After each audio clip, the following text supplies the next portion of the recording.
Here in studio with me, NBC Business and Data correspondent Brian Chung and Ron Insana, CNBC senior analyst and commentator. So let me read to you something from the New York Times, Ron.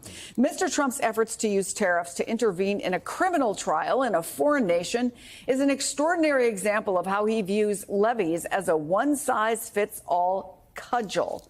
What is the message in that to other countries, to even the U.S. about our trade policy? Well, as far as we know, there's no statutory authority for the president to impose tariffs based on the politics going on in another nation. And there's no economic rationale for it either. He can't say there's an emergency with Brazil because we actually run a trade surplus, Chris, with Brazil of about $7 billion as of last year, maybe a little bit less this year. So it's very difficult to understand why he's doing it. And again, is part of the more kind of erratic and chaotic approach to tariffs that have been used so far in his effort either to correct trade imbalances, to raise money, or 3, level the playing field for certain industries in the United States. We don't know what the actual end game around tariffs actually is. This adds an entirely new wrinkle to how they're being used, and we've certainly not seen this before. Yeah, I mean, economic power generally has been used to punish, for lack of a better word, other countries for things that they have done, offenses. But Brazil's president wrote this. He warned that what happens to Bolsonaro is, quote, the sole responsibility of the Brazilian judiciary. But talk about the real world impact here of a different level of uncertainty, because I think it is fair to say this flips the script once again on anything that foreign policy has been in this country. Well, there could be a modest economic impact insofar as, like, today we're seeing coffee prices, for instance, go up because Brazil is a huge coffee exporter to the United States. Financial markets, though, broadly speaking, have really, and I've talked about this on MSNBC with Stephanie Ruhle and others, have not responded to the tariffs because it does appear that many professional investors are not taking the president at his word that ultimately that any of this stuff is going to go through or stick or be used in the way that the president has described. He could change his mind at any moment. That is the way the markets are playing it. You see the Dow is within striking distance of record levels. The S&P is up. NASDAQ's pulling back from hitting a new all-time high yesterday. So it's hard to glean any message from the financial markets with respect to this right now.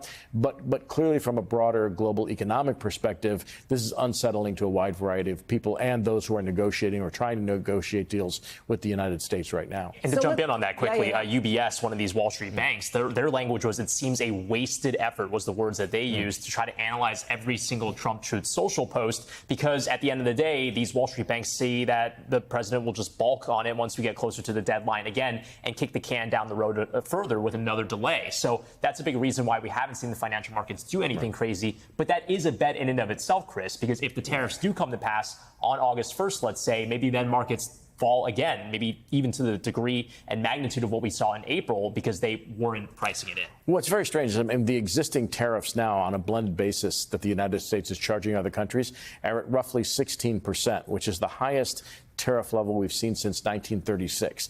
Hasn't passed through to consumer prices fully yet. It may in the future. But it will. It will. But it will. And coffee prices, I can see people at home already sitting up straight who want to know how much their morning cup is going to be. But ultimately, for the average American, they're trying to make bets on this, right?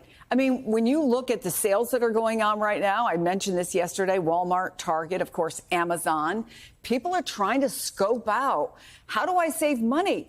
A lot of people actually do have a budget in America, unlike Wall Street folks. Yeah, absolutely. And we've been doing some price tracking on the consumer team here at NBC News because we've been trying to figure out what is the impact of the tariffs. And we looked at, like, say, for example, a Keurig coffee machine, which we noticed went up by about $20 in the week leading up to this week. Now, was that because of the tariffs? We don't really know. Maybe it was just they were marking it back up so they could mark it down during the holiday. But during Prime Week, we saw the price go down by $40, $50. So if you're a consumer, you've been watching that price over the last few weeks.